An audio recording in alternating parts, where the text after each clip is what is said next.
मंदिर का पुजारी। एक बार की बात है कि एक समृद्ध व्यापारी जो सदैव अपने गुरु से परामर्श करके कुछ न कुछ सुकर्म किया करता था, गुरु से बोला, गुरुदेव, धनार्जन हेतु मैं अपना गांव पीछे जरूर छोड़ आया हूँ, पर हर समय मुझे लगता रहता है कि वहां पर एक ऐसा देवालय बनाया जाए जिसमें देवपूजन के साथ साथ भोजन की भी व्यवस्था हो, अच्छे संस्कारों से लोगों को सुसंस्कृत किया जाए, अशरण को शरण मिले, वस्त्रहीन का तन ढके, रोगियों को दवा और चिकित्सा मिले, बच्चे अपने धर्म के वास्तविक स्वरूप से अवगत हो सकें। सुनते ही गुरु प्रसन्नतापूर्वक बोले, केवल गांव में ही क्यों, तुम ऐसा ही एक मंदिर अपने इस नगर में भी बनवाओ। व्यापारी को सुझाव पसंद आया और उसने ने 2 मंदिर, एक अपने गांव और दूसरा अपने नगर में, जहां वह अपने परिवार के साथ रहता था, बनवा दिए। दोनों देवालय शीघ्र ही लोगों की श्रद्धा के केंद्र बन गए। लेकिन कुछ दिन ही बीते थे कि व्यापारी ने देखा कि नगर के लोग गांव के मंदिर में आने लगे हैं, जबकि वहां पहुंचने का रास्ता काफी कठिन है। उसकी समझ में नहीं आ रहा था कि ऐसा क्यों हो रहा है। कुछ भारी मन से वह गुरु जी के पास गया और सारा वृतांत कह सुनाया। गुरु जी ने कुछ विचार किया और फिर उसे ये परामर्श दिया कि वह गांव के मंदिर के पुजारी को नगर के मंदिर में सेवा के लिए बुला ले। उसने ऐसा ही किया। नगर के पुजारी को गांव और गांव के पुजारी को नगर में सेवा पर नियुक्त कर दिया।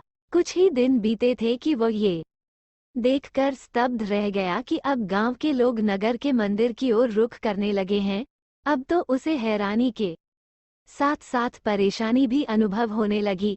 बिना एक क्षण की देरी के वह गुरुजी के पास जाकर हाथ जोड़कर कहने लगा, आपकी आज्ञानुसार मैंने दोनों पुजारियों का स्थानांतरण किया, लेकिन समस्या तो पहले से भी गंभीर हो चली है कि अब तो मेरे गांव के परिचित और परिजन कष्ट सहकर और किराया भाड़ा खर्च करके नगर के देवालय में आने लगे हैं। मुझसे यह नहीं देखा जाता। व्यापारी की बात सुनते ही गुरुजी सारी बात समझ गए और बोले, हैरानी और परेशानी छोड़ो।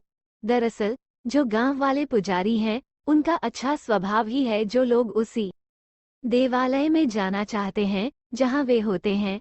उनका लोगों से निस्वार्थ प्रेम, उनके दुहक से दुखी होना, उनके सुख में प्रसन्न होना, उनसे मित्रता का व्यवहार करना ही लोगों को उनकी ओर आकर्षित करता है और लोग स्वतः ही उनकी ओर खींचे चले आते हैं। अब सारी बात व्यापारी की समझ में आ चुकी थी। मित्रों, हमें भी यह बात अच्छे से समझनी चाहिए कि हमारा व्यक्तित्व हमारे बाहरी रंग रूप से नहीं, हमारे व्यवहार से निर्धारित होता है। बिल्कुल एक समान ज्ञान और वेशभूषा वाले 2 पुजारियों में लोग कष्ट सह कर भी उसी के पास गए जो अधिक संवेदनशील और व्यवहारी था। इसी तरह हम चाहे जिस कार्य क्षेत्र से जुड़े हों, हमारी सफलता में हमारे व्यवहार का बहुत बड़ा योगदान होता है।